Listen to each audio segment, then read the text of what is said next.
we're doing a live stream of this, so it's being set up. So RTPM came a little bit late, so what happens is they're going to set it up, and once it's done, we will start, yeah?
Nandun na sir, taas sir. Nandun sa loob sir. Nandun sa hall sir.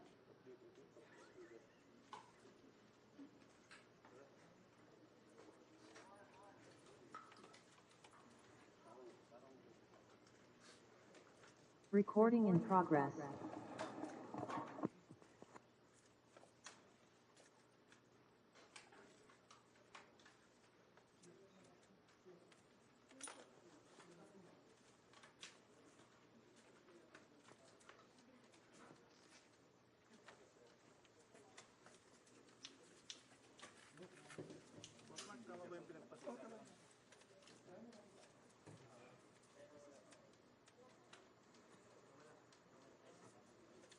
Recording stopped.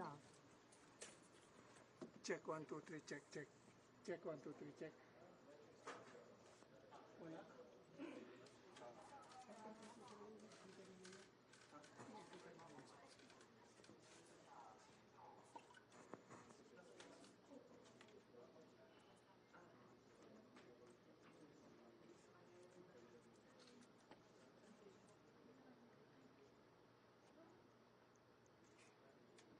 Recording in progress.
Good afternoon, everyone. Our press briefing will start in 5 minutes.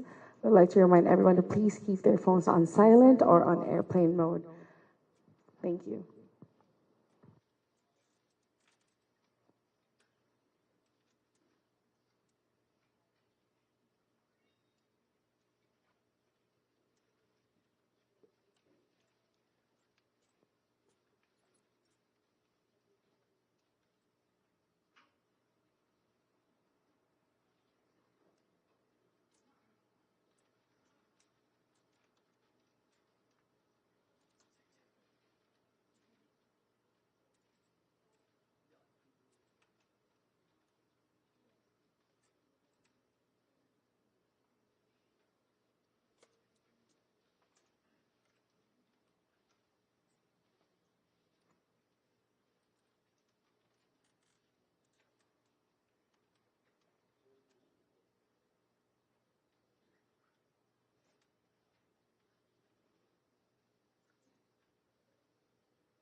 Dito sa, wala naman.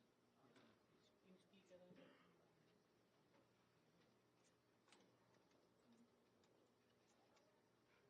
May bukas siguro naman. Na ano yung wireless bukas. Yung isa. Yung wireless.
Okay, I think we will start, and I apologize for the delay.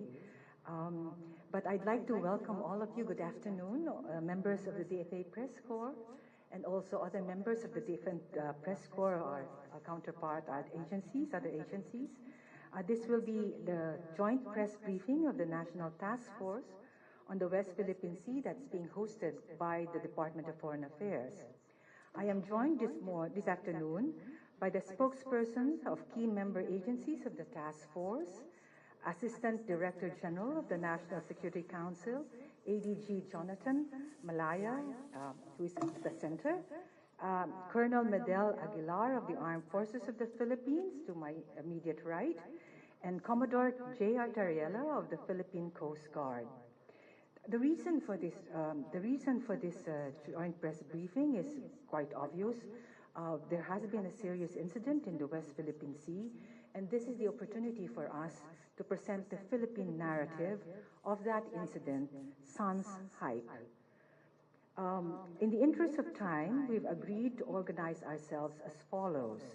The first to make a presentation will come from the National Security Council, and he will give a general overview of the incident of August 5. He will be followed by the Armed Forces of the Philippines that will speak about the August 5, 2023 Ayungin Shoal incident from the AFP perspective. Then the Philippine Coast Guard will then present its Coast Guard perspective of the incident. Following this presentation, the DFA will then present its statement on the incident. After the presentation, we will be having an open forum, And after that, after we've concluded most of the questions, I will also then turn the floor to the National Security Council to do the closing remarks. So in the interest of time, can I give the floor to ADG Malaya, who will then speak on what has happened in terms of the incident of August 5. Thank you. Thank you, ma'am. And at the onset, allow me please to thank the Department of Foreign Affairs for hosting the National Task Force West Philippine Sea today here at the Department of Foreign Affairs for a joint press briefing. Salamat po, DFA.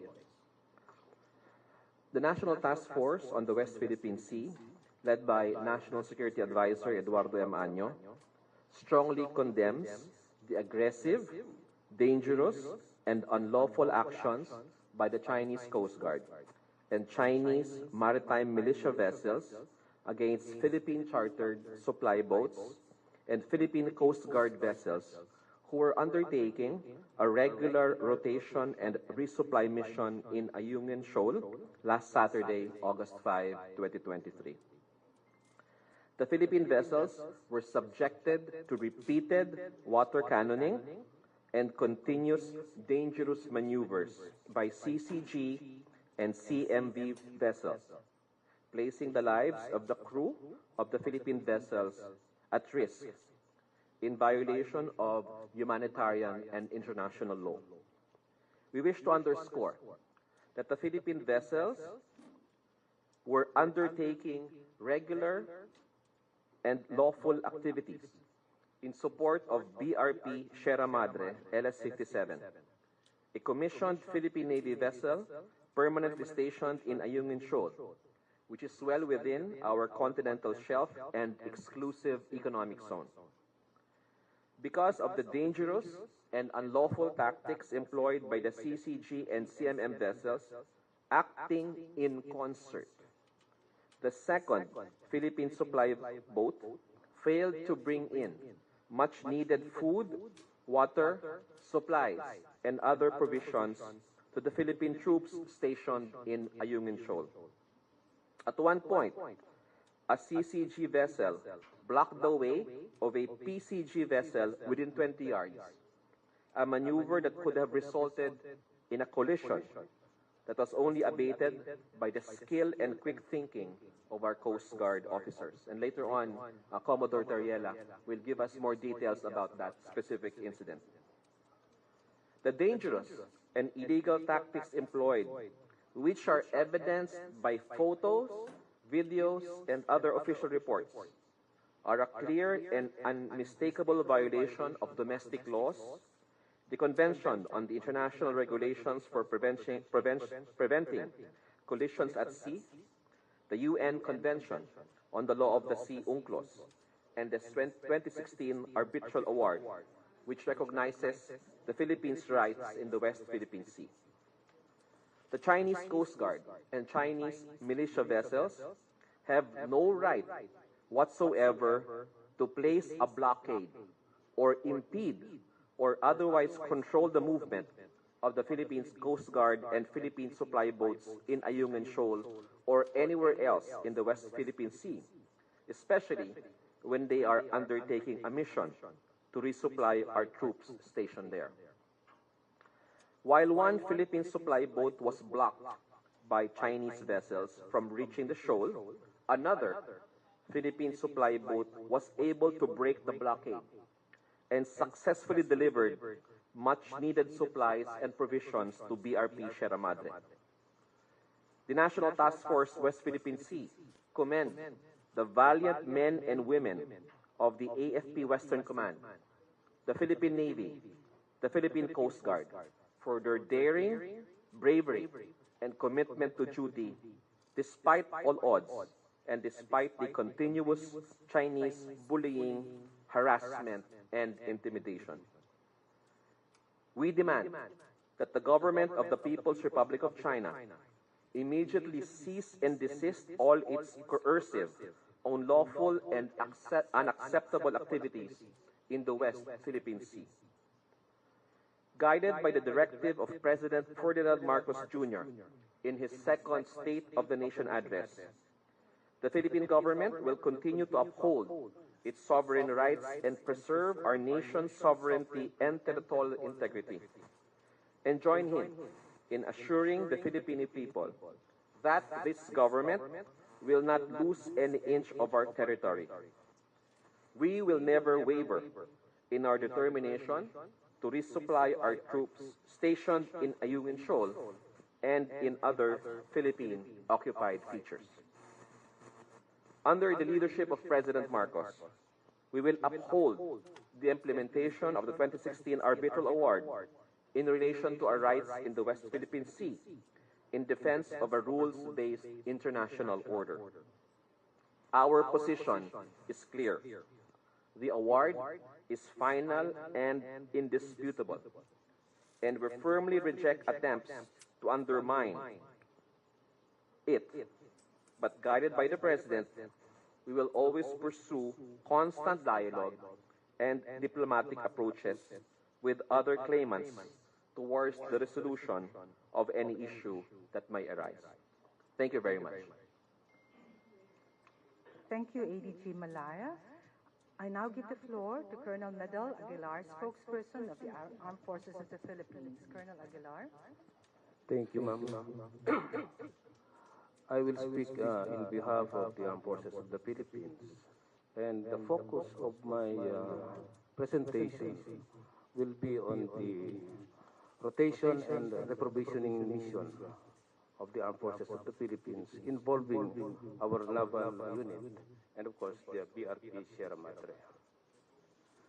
Initially scheduled on July 31 this year, the AFP's Western Command on August 4 proceeded with its rotation and reprovisioning missions to our troops at BRP Sierra Madre, at the vicinity of Ayungin Shoal, which is part of the Kalayaan Island Group, an integral part of the Philippines, as well as within the Philippines' exclusive economic zone and continental shelf, and over which the Philippines has sovereign rights and jurisdiction. At around 5:25 a.m. on that day, UNISA May 1 and UNISA May 2 departed Naval Detachment Oyster Bay Pier in Barangay Bahili, Puerto Princesa City for the said mission. This mission was actually delayed already because it was executed immediately after the two typhoons that brought bad weather to the country. I'm referring to Egay and Falcon.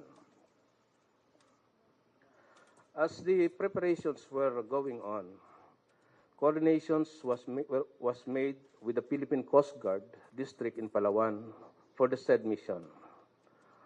While the RORE mission belongs to the Philippine Navy, the task of escorting and rendering assistance to the resupply boats within the country's territorial waters and EEZ were the task given for the PCG to perform. Two multi-role response vessels, BRP Cabra and BRP Malabrigo, were then tasked to conduct maritime patrols and provide security assistance to the RORE mission. As shown on the screen is the route of the RORE mission. And you can imagine the distance between mainland Palawan, and this will tell us that the mission is within the territorial waters extending to the area covered by under exclusive economic zone. The RORE mission initially reported the presence of Chinese Coast Guard vessel at the vicinity of south of Sikatuna Shoal at 8 p.m. of that same day. But this time, the Chinese Coast Guard advanced closer to our country. It's around 90 plus nautical miles from Palawan. In previous RORE mission, they started shadowing our mission at the Escoda Shoal. So that's where and when the shadowing began and continued as they reached the vicinity of the Skoda Shoal at 6 a.m. the following day, and until they were at the vicinity 6.6 nautical miles east of the north entrance to the Ayungin Shoal at around 9 a.m. Minutes later, the Chinese Coast Guard vessel 5304, Block UM2, or the Onaisa May 2. It was there where another China Coast Guard vessel 5201 issued a challenge and instructed the vessel or the resupply boat UM2 to stop, but the latter responded with this statement: "This is a resupply boat tasked by the Philippine government to bring provisions to the troops stationed in the BRP Sierra Madre." Knowing the legality, legitimacy, and importance of the RORE mission, UM2 or Onaisa May 2 defied the unauthorized challenge and instruction of the China Coast Guard, and assisted by the Philippine Coast Guard's BRP Malabrigo, Onaisa May 1 made it to the BRP Sierra Madre despite of several attempts to block its way. What will be shown now on the video are actual footages taken by the crew of Onaisa 1, May 2.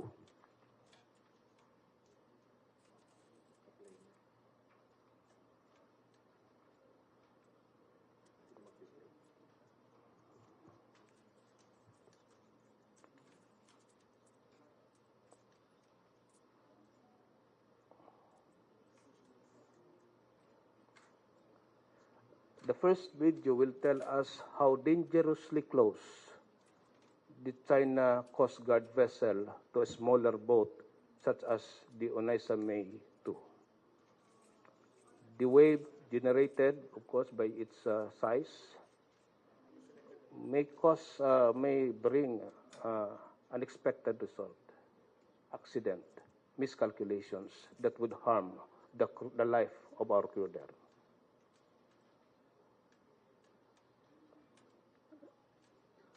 Next video, please.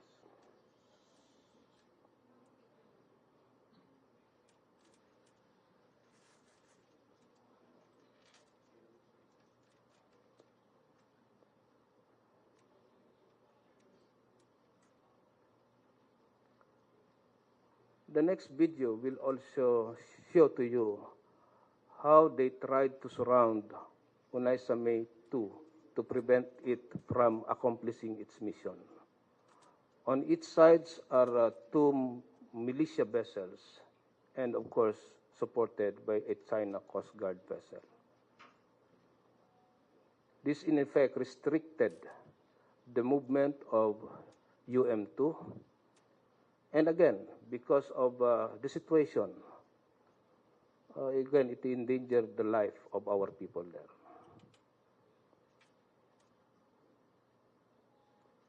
Next video, please.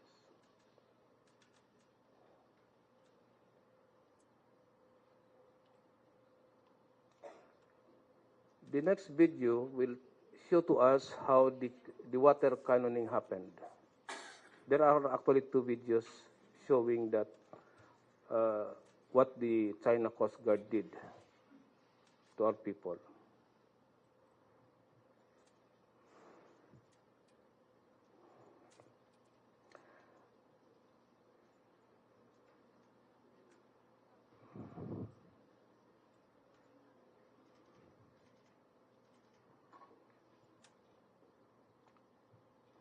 And the last video.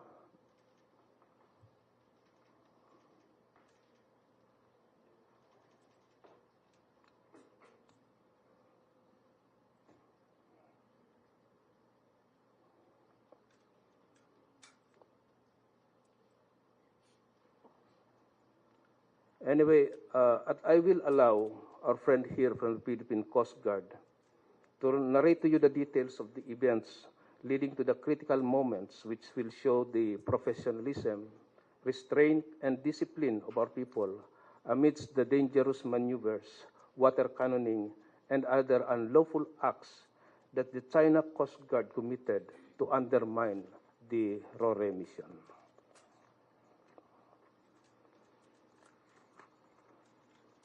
We also have deployed Philippine Navy vessels at the area to provide assistance, but they too were shadowed by People's Liberation Army Navy vessels in that area. Aboard the two resupply boats are Philippine Navy personnel for deployment to the BRP Sierra Madre as part of the rotation scheme, and more or less 17 tons of assorted cargoes composed of food, water, and other supplies for the troops' reprovisioning. Unfortunately, only half of the provisions were unloaded to the BRP Sierra Madre because only one resupply boat, the UM-1, was able to reach the BRP Sierra Madre at 11:30 a.m.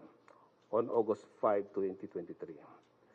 The other resupply boat, the UM-2, and its accompanying Philippine Coast Guard vessel, the MRRV 4409, were blocked and were forced to leave the area by the China Coast Guard and militia.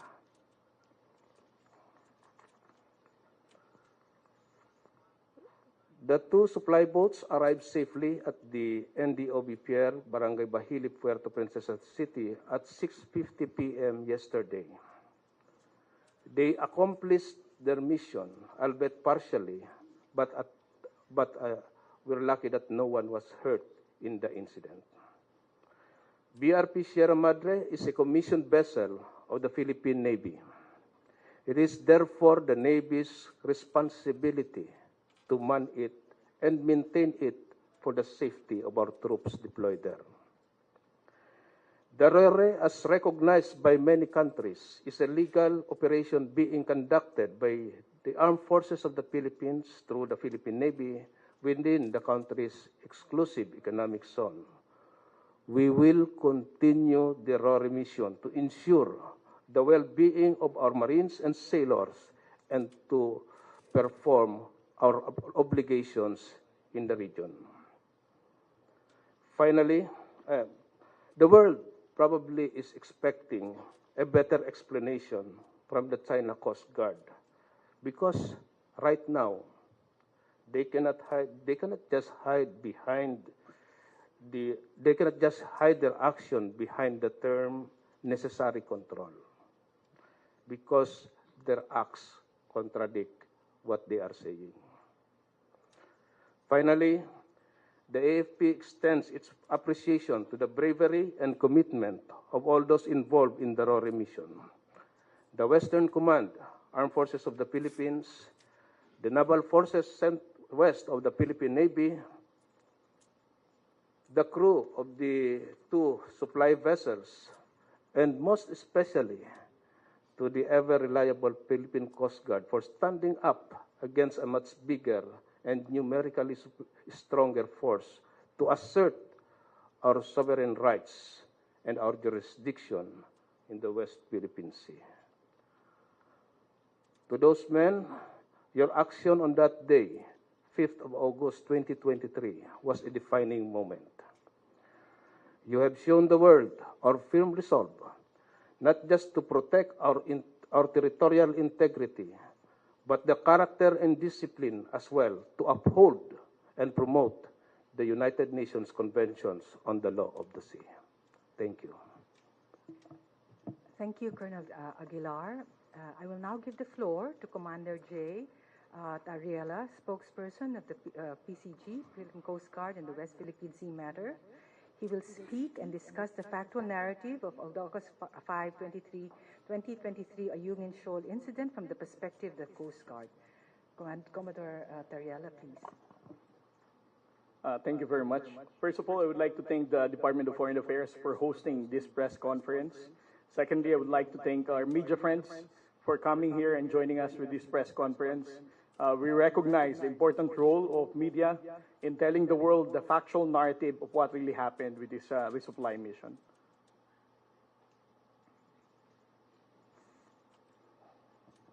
The Philippine Coast Guard was tasked to provide security escort to the AFP chartered supply boats. Let me emphasize that the resupply mission is actually a mission carried out by the armed forces of the Philippines, and the Philippine Coast Guard was only asked to provide security escort. The two boats that they use is the green hull, the Unaiza Mays, and the red hull. The Philippine Coast Guard provided two Coast Guard commissioned vessels, BRP Malapascua and BRP Cabra. As what was initially narrated by Colonel Midel, the Philippine Coast Guard vessels used Escoda Shoal as a rendezvous point for us to meet those chartered boats. No? BRP Malapascua and BRP Cabra are staying in Sabina Shoal to meet the resupply boats. And then as early as 6:22 p.m., a day before the resupply mission, we were able to monitor China Coast Guard 5304 already staying in that particular location and waiting for the resupply mission to be executed in Sabina Shoal.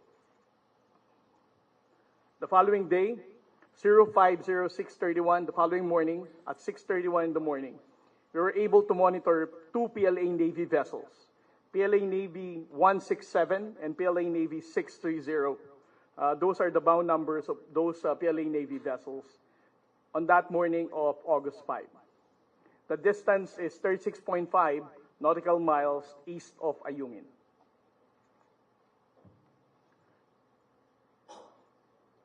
In this particular slide, I'll be showing you how the China Coast Guard 5304, since the time we departed Sabina Shoal, until such time we proceeded to going to Ayungin Shoal. They have started shadowing the Philippine Coast Guard vessel MRB 4409 and the Green Hull or the Unaiza May number 1.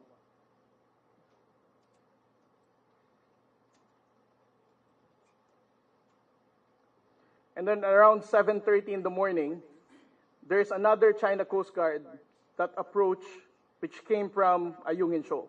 This is China Coast Guard 5201.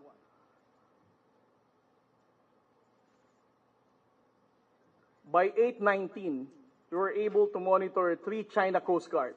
China Coast Guard 4203, China Coast Guard 5201, and China Coast Guard 5402. The objective of all these three China Coast Guard vessels is to prevent the Philippine Coast Guard vessel from providing security escort to the Unaiza May or the Green Hull, Unaiza May number 1. And this is also the first time the China Coast Guard 5402 carried out a dangerous maneuver to block MRV 4409.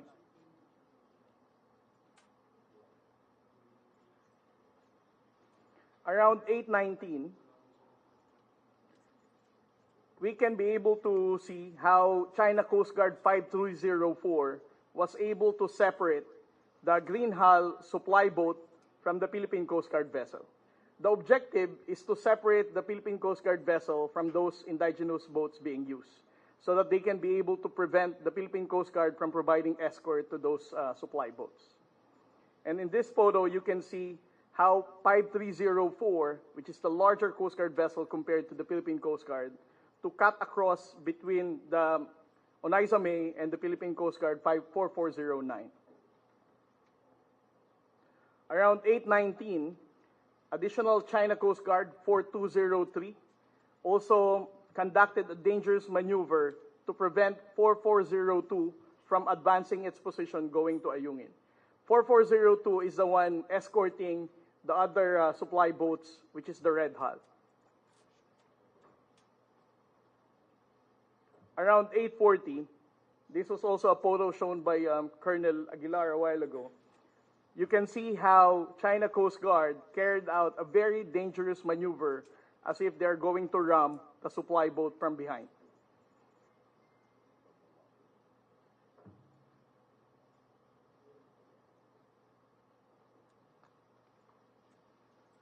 Around 8:48 in the morning, we were able to monitor another PLA Navy vessel, PLA Navy 630, with a distance of around 18 nautical miles from Ayungin.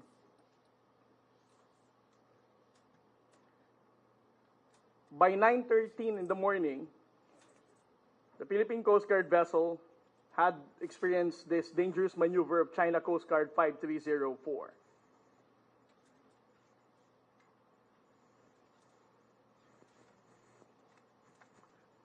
This is actually the second time that 5304 already carried out this dangerous maneuver. And this is actually the closest.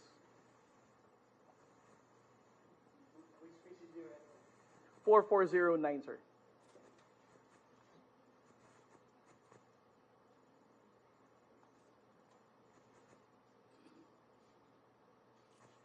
This is the photo. This was China Coast Guard 5305 carrying out dangerous maneuver against the Philippine Coast Guard vessel 4402. So a while ago it was 4409, now it's 4402. The objective of all this dangerous maneuver, as I said, is to separate the Philippine Coast Guard vessel from the escorted indigenous boat. In which by 9:44, they were successful in separating MRRB 4409 from the Green Hull charter boat. That's why, as you can see, the indigenous boat appears to be on its own, no escort. Because during this time, the Philippine Coast Guard vessel is corralled by a lot of China Coast Guard vessels. By 9:51, almost the same time that they were using water cannon against the indigenous boat Green Hull, or the Unaiza May number, the Unaiza May, that's also the same time that the Philippine Coast Guard was also experiencing water cannon from these two China Coast Guard vessels. China Coast Guard 4203 and China Coast Guard 5305.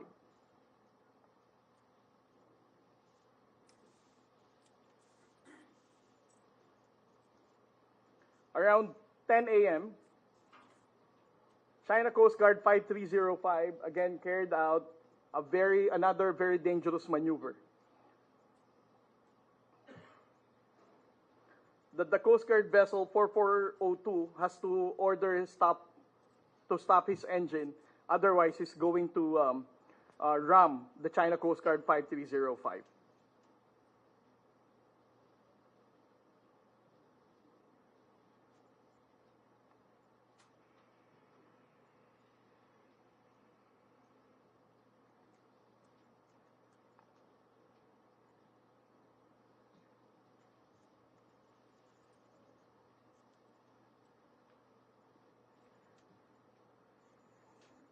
China Coast Guard 5201 again took advantage of the Philippine Coast Guard being distant from that of indigenous boat.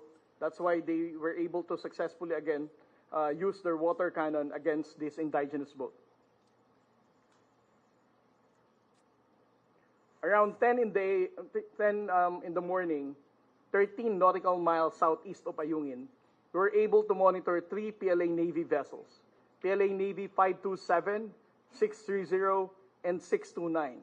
All of these PLA Navy vessels are just stationed on those areas, appearing to be waiting for instructions.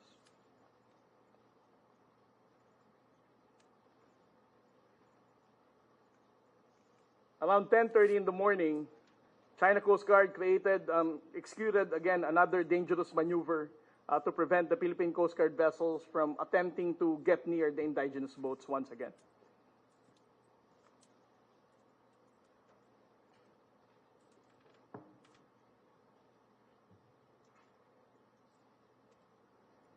While the two Philippine Coast Guard vessels were attempting to escape the ramming, the blocking, and the dangerous maneuver of the Philippine Coast Guard the China Coast Guard vessels, it's a good thing that still one of our supply boats was able to reach LS-57 around 11 o'clock in the morning.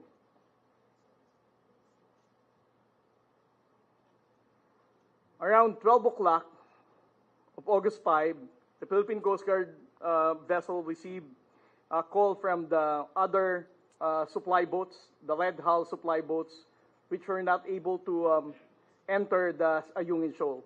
they requested, that vessel requested the Philippine Coast Guard vessel to attempt once again in entering the shoal. But unfortunately, since the China Coast Guard also tapped 2 Chinese maritime militia vessels, besides from the 6 China Coast Guard vessels, this indigenous boat was not able to enter the Ayungin Shoal.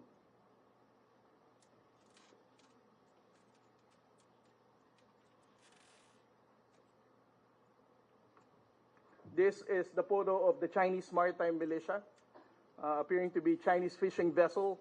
But in this particular operation, we can actually conclude that this Chinese fishing vessel is not just merely a fishing vessel, but a Chinese maritime militia taking orders from the Chinese Coast Guard to support their operations in blocking our resupply.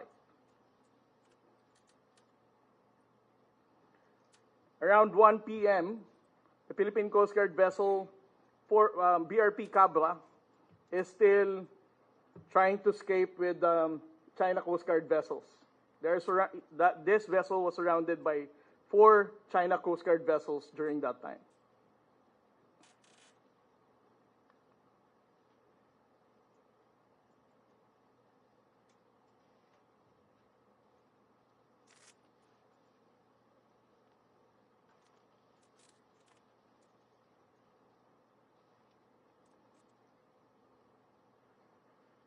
When the indigenous boat has already completed its resupply, the first resupply boat that was able to enter, we escorted them proceeding back to Sabina Shoal.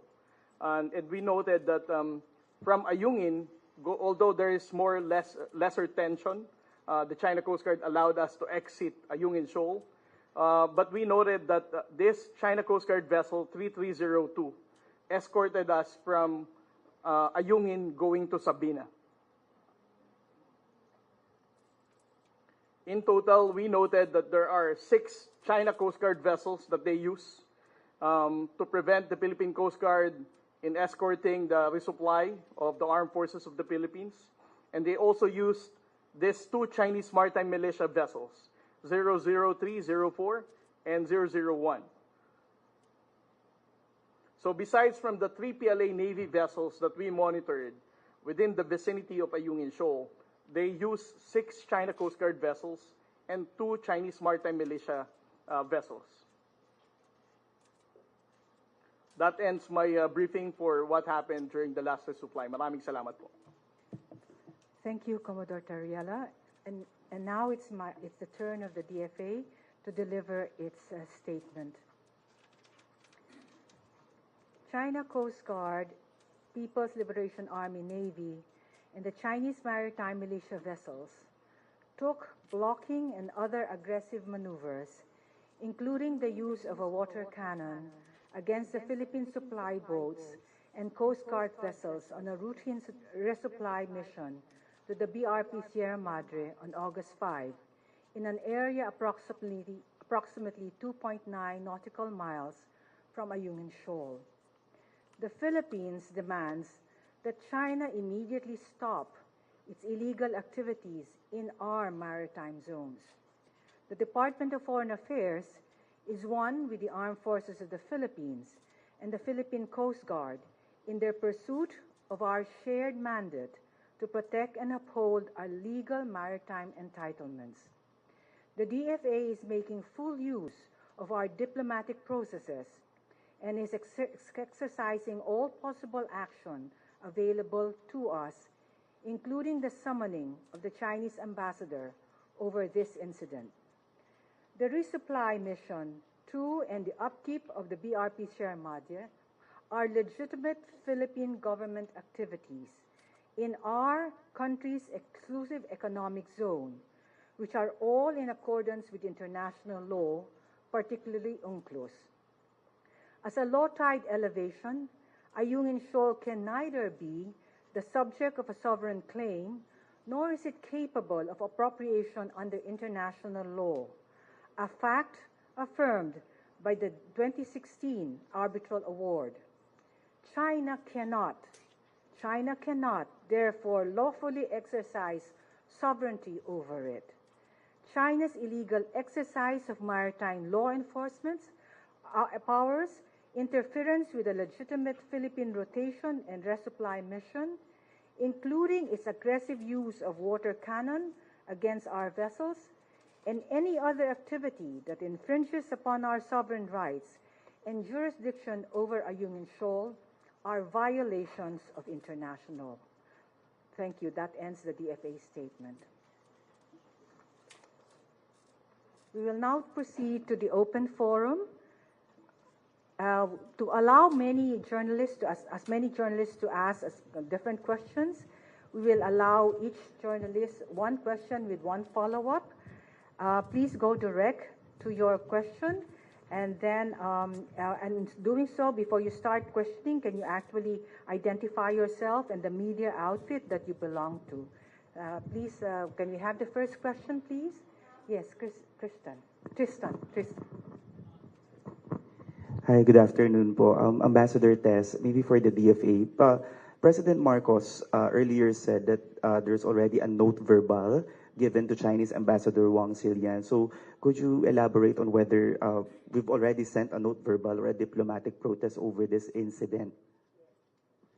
Yes, ma'am. How was it? Yes, a note verbal has actually been issued, and it was issued during the summon of the Chinese ambassador by Undersecretary Lazaro this morning. So in terms of statistics,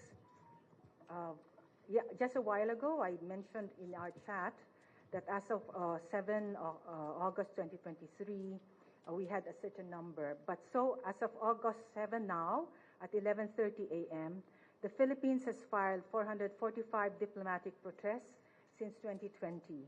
For 2023, we have filed 35 diplomatic protests. This includes the note verbal hand-delivered during the summoning of the ambassador. So, Ma'am, Foreign Affairs Secretary Enrique, si Yusek Lazaro po ang nag-handover nung Yusek Lazaro, allow me to give more details about the summoning of the ambassador. Yusek Lazaro conveyed to the Chinese ambassador this morning the strong protest of the Philippine government on the blocking and water cannon operation by the Chinese Coast Guard and Chinese maritime militia vessels against Philippine indigenous boats conducting regular rotation and resupply and humanitarian mission to provide food, fuel, and other basic necessities to the Philippine military personnel stationed on the BRP in Sierra Madre on Ayungin Shoal. The blocking and water cannoning incident against and around the Philippine vessels on August 5 lasted for over an hour. The Undersecretary reiterated to the Chinese side that the Ayungin Shoal is a low tide elevation that cannot be appropriated or subjected to sovereignty claims. The final and binding 12 July 2016 award in the South China Sea arbitration expressly stated that Ayungin Shoal is within the exclusive economic zone and continental shelf of the Philippines, over which the Philippines has sovereign rights and jurisdictions. The DFA further called China's attention that its actions are likewise contrary to China's flag state obligation under the 1972 International Regulations for Preventing Collisions at Sea, which requires states to take measures necessary to ensure safety at sea and prevent ship collisions. The CCG vessel's dangerous maneuvers restricted the Philippine vessel's navigational path, thereby increasing the risk of collision in violation of Rules 2, 7, and 8 of COLREGS. The DFA firmly asked China to, 1, direct its vessels to stop their illegal action against Philippine vessels and to stop interfering in legitimate Philippine activities. 2, comply with its obligation under international law, including the 1982 UNCLOS and the 2016 award and the South China Sea arbitration and the 1972 COLREGS, and adhere to its commitments under the dock. During the summon, the Philippines, through the DFA, also expressed disappointment that the DFA was unable to reach its counterpart to the maritime communication mechanism for several hours while the incident was occurring, and expressed the hope that the Chinese side will reciprocate with the same sense of urgency the communication initiated by the Philippines, as has been demonstrated by the Philippines when receiving communications initiated by the Chinese side. At the same time, I'd also like to inform that as we summon the ambassador, our ambassador in China, in Beijing, also issued or handed a protest note to the CN Foreign Ministry as of this morning.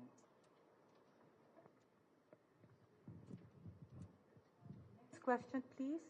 We'll go this side. Yeah. Celerina, please, and then. Okay.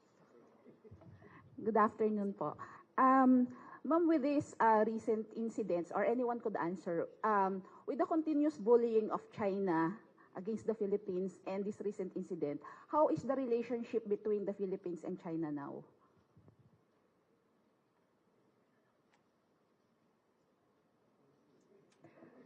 Okay.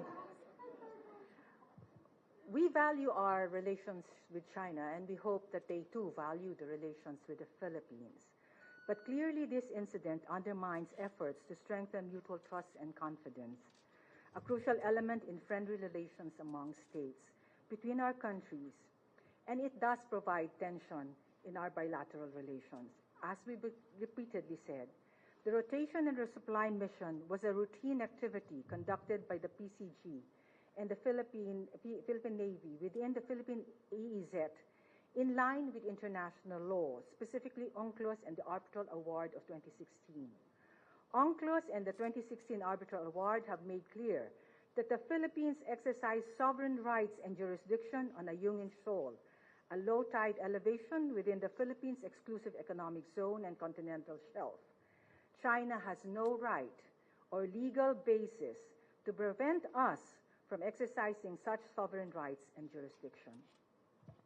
Follow up, could you clarify this statement of the President earlier to prevent like possible misinterpretation?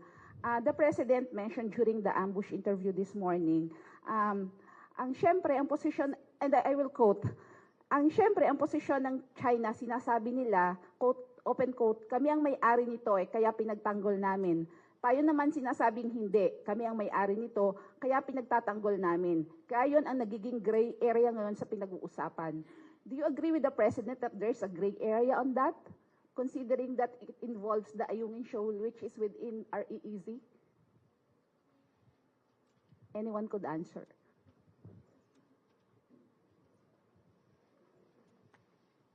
No, it would be hard for us to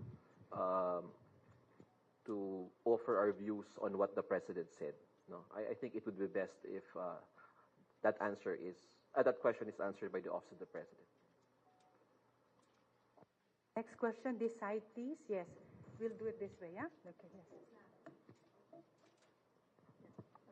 Okay na, ayan. Zen Hernandez po, ABS-CBN. Ma'am, are we going to summon the Chinese ambassador so that we can discuss this further? And of course, I would like to relay what I think the Filipino public would be asking at this point. How significant is it for us to file these diplomatic protests despite the fact that, these incidents, keeps happening? We already summoned, the department has summoned the ambassador this morning. And what I actually recounted was what happened during the summoning of the ambassador. And the ambassador was with us in the department. Our ambassador in Beijing also called on the Ministry of Foreign Affairs to actually convey in strong terms our protests against what has happened in Ayungin Shoal. The value of a note verbal is in terms of correcting narratives and in terms of protesting. Some people would say, where does that result? But it's important for us to do so. It's important for the Philippines to continually assert what is rightfully ours. To allow China to continue with its narrative would be contrary to what we are supposed to do or mandated to do. And the policy of this government is very clear. as they said, not 1 inch of our territory should actually be handed over to China. I haven't. One question lang, ma'am. I just asked one question. The other question is for our gentleman here. Can we clarify this accusation coming from the China Coast Guard that said we are actually bringing construction materials to Ayungin?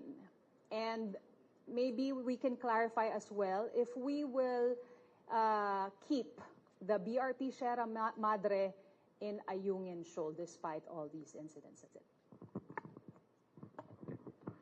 Just to address the question about the diplomatic protests, I think it is very important for the Philippines to continue filing these diplomatic protests, no matter what the reaction of China is. The diplomatic protests are for purposes of putting on record our continuing objection to what the Chinese are doing. The moment we stop issuing these diplomatic protests, it can be construed by China and the international community as an abandonment of our position. So this government, in particular the Department of Foreign Affairs, will continue to file these diplomatic protests, even if it runs into the hundreds, because precisely by doing so, we are reaffirming our commitment to the Philippine position that it is that the Ayungin Shoal and all other features which we occupy is our part of the exclusive economic zone of the Philippines. We exercise sovereign rights and jurisdiction over those features. As to the second question, sorry, can you repeat the question? Okay. When we do resupply missions, and I will ask our colleagues here to also add to this, no? When we do resupply missions, we are exercising our rights, no, under international law. Because as mentioned, we have a permanently stationed Philippine commissioned vessel, Navy vessel in Ayungin Shoal. Okay, so when we do supply, we provide them with what is necessary for the maintenance of the LS-57. So we provide food, we provide everything, provisions, no, irrespective of what China says. It is our right to bring whatever is necessary to maintain the to maintain the station and to ensure that our troops there are properly provisioned. So let me give the floor to the other members of the panel.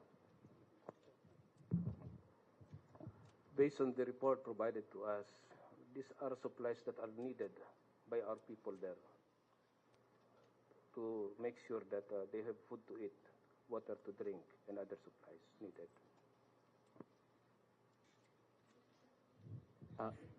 Yes, ma'am. Cecil Morelia of the French News Agency. Sir, according to your account, the Chinese have been turning the screw, so to speak. First, they shadow us, and then they hit us with water cannon. They try to ram us, and at one point, they used military-grade laser, I should describe it, last February. What is the end goal of the Chinese government on Ayungin Shoal and Sabina Shoal, do you think? And is there anything practically that we can do to stop them from achieving that? May I ask Commodore Tariela to answer first? I'm sorry, sir, but those questions doesn't fall for the Philippine Coast Guard to respond.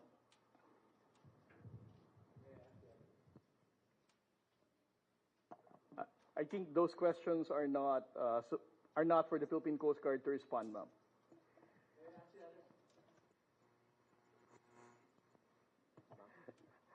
Okay.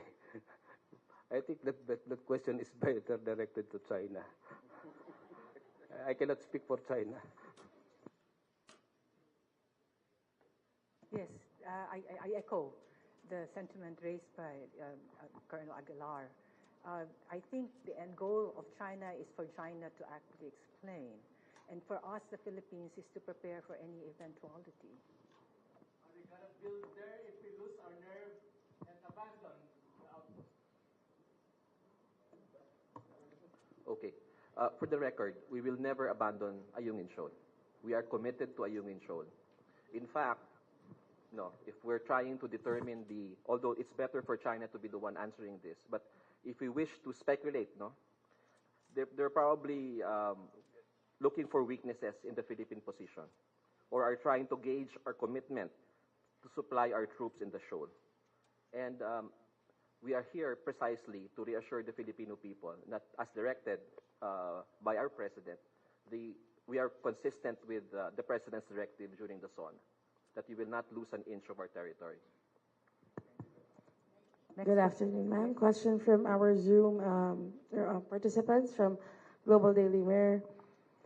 Ambassador, the former President Duterte visited Beijing previously and had some discussions allegedly involving operational aspects of the Philippine military. Were there discussions regarding the events past and present in the disputed waters? Do we have any information on what was discussed and why such dangerous acts are still being done by the Chinese Coast Guard? I'm not privy to the meeting in Beijing, so I have no information to share on that.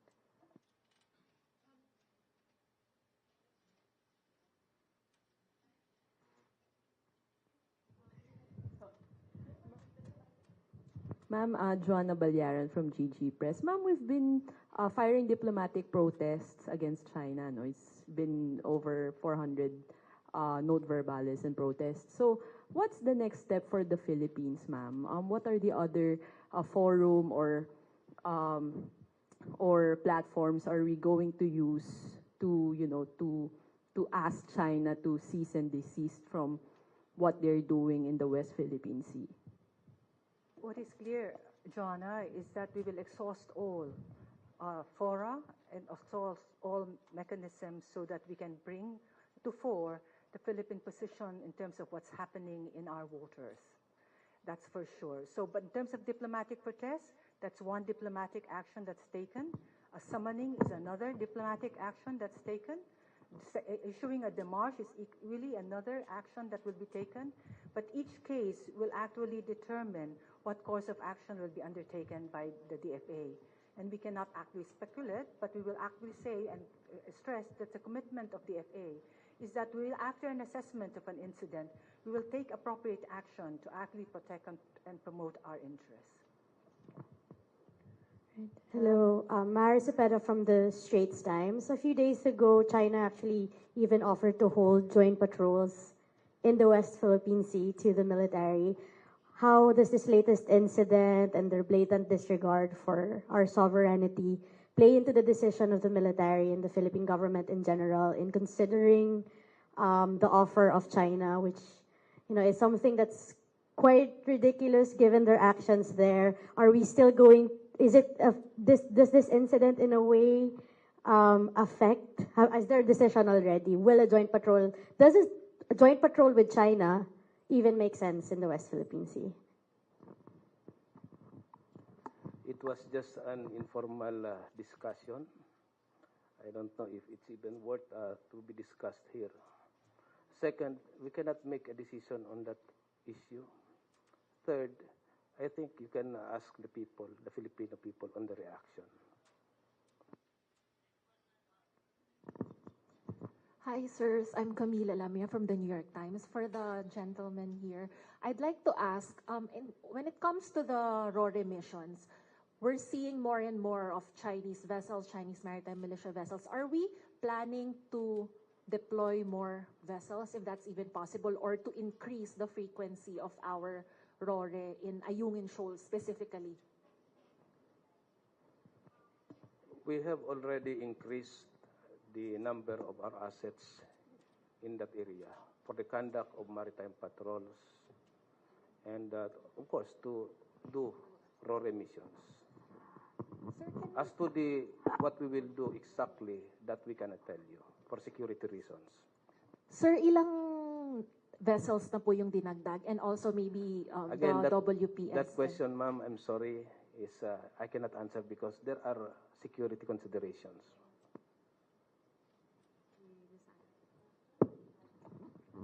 Hi, Sir. Sandra po of GMA7. Sir, there are opinions that the Ayungin situation is already a blockade against the military. So what is your response to that, and what are we going to do? And also, does this already warrant any help or assistance from the U.S.? Okay, let me answer the first part of the question and let me refer to DFA on the second part of the question. I think the incidents at Ayungin Shoal last Saturday speaks for itself. No? The increased number of Coast Guard vessels, the movement in concert with the Chinese maritime militia, which effectively proves to the whole world that they are instruments of the Chinese Coast Guard or the Chinese Navy or the Chinese government. That these Chinese militia vessels are not disinterested participants or innocent individuals just who happen to be there. No, this was a concerted effort, as mentioned by Commodore Tariela, a concerted effort wherein our ships were effectively corralled. No, so this was like a David versus Goliath situation because there were only 2 Coast Guard vessels and 2 Philippine supply boats against 6 large Chinese Coast Guard vessels and 2 Chinese militia vessels and more People's Liberation Army naval vessels at near proximity to the area. So technically, no, this looks like a blockade of the Ayungin Shoal, okay? Because the facts on the ground, as can be seen by everyone through the videos and the photos that we have shown today, clearly showed the increased deployment of the Chinese Coast Guard vessels. I think the most number, tama ba, Commodore? The most number in recent memory. Okay. As to the second question, may I turn over to the DFA? Does this warrant already the any help or assistance from the U.S. under the U.S. RPUS Mutual Defense Treaty? Well, the United States has actually publicly affirmed in its statement and in various statements and at the highest level that it has ironclad commitment to the defense of the Philippines pursuant to the Philippine-U.S. Mutual Defense Treaty of 1951. And here we deal with the concept of what constitutes an armed attack in the Pacific. But there is no clear definition as to what defines public vessels in the MDT, and there are ongoing negotiations on it. In terms of your specific question, whether it warrants the invoking of the mutual defense, I think it's a bit early.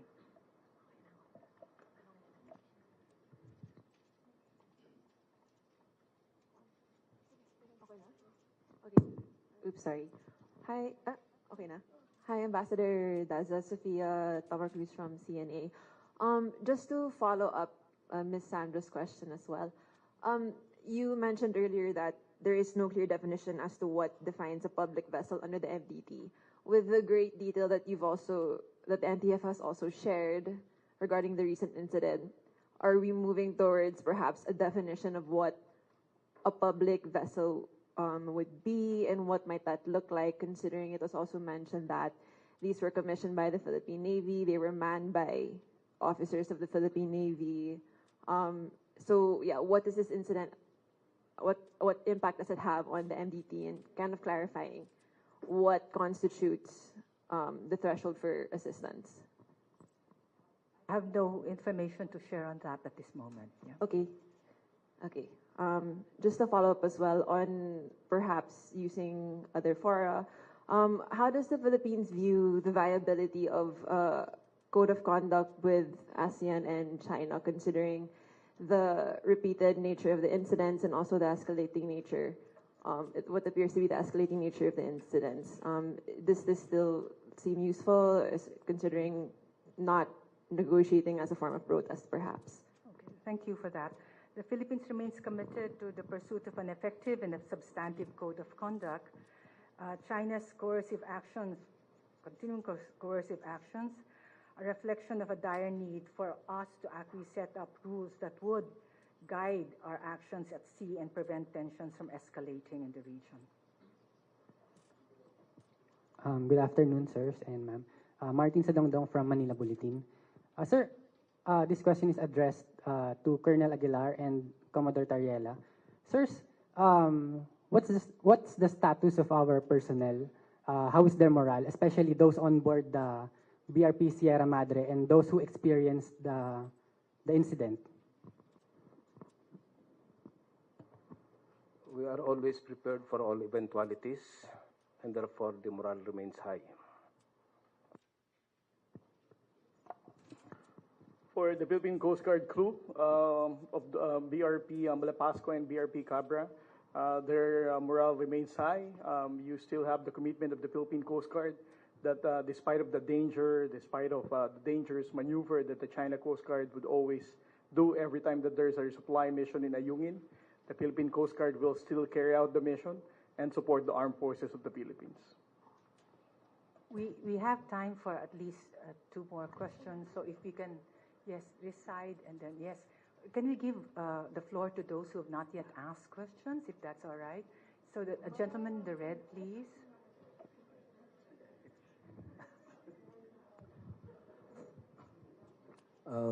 Question, Rainier from the Philippine Star, for Commodore Tariela. Curious lang, sir, does the PCG have a water cannon capability? So maybe we can also fire back.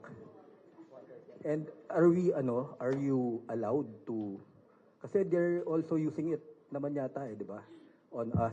Can we also use it on them? Well, for your information, sir, the MRV vessels that came from Japan are also equipped with water cannon. But unlike the Chinese Coast Guard, we're not going to use that to drive away the China Coast Guard. We intend to use that in firefighting whenever there is a maritime accident at sea. That's the usage of our water cannon, sir. Hello po. Hi. Hi po, spokes and our gentleman here. I'm Drum Garner from Tribune. A while ago, DG Malaya gave us the soundbite that we've been waiting for. Sabi niya, we will never, or the Philippines will never abandon the Ayungin Shoal. Given the current state of BRP Sierra Madre, we would like to know how will the Philippines maintain its position in the Ayungin Shoal, given the current state of the commissioned vessel there. Again, the BRP Sierra Madre is a Philippine Navy commissioned vessel. It's an active Philippine Navy commissioned vessel. Therefore, we will continue to resupply it. We will do what is necessary to provide supplies and provision for our troops there. So as long as it takes. Follow-up lang po. During the adoption of the Senate resolution, which urges the DFA to elevate the Chinese incursions in the West Philippine Sea to international, multilateral or international fora, senators mentioned that isang bagyo na lang daw, hindi na natin alam kung ano mangyayari doon sa BRP Sierra Madre. Again, paano po natin ma-maintain yung position natin doon? Thank you. We will do what is necessary to make sure that it will continue to stand there. One last question. This side. Yes, please. Yes, please. Hi, ma'am. BBC po.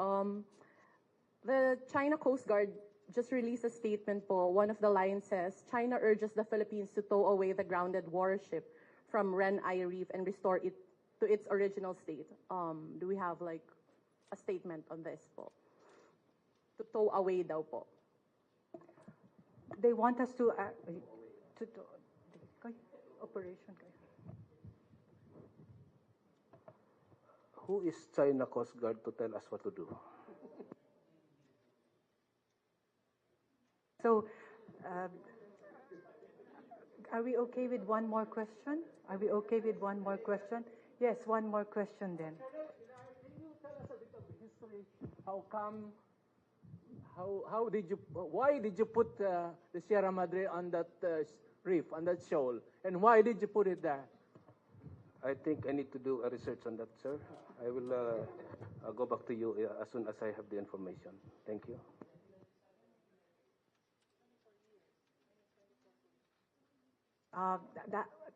As closing, we will give the floor now to ADG Malaya for his closing remarks. Okay.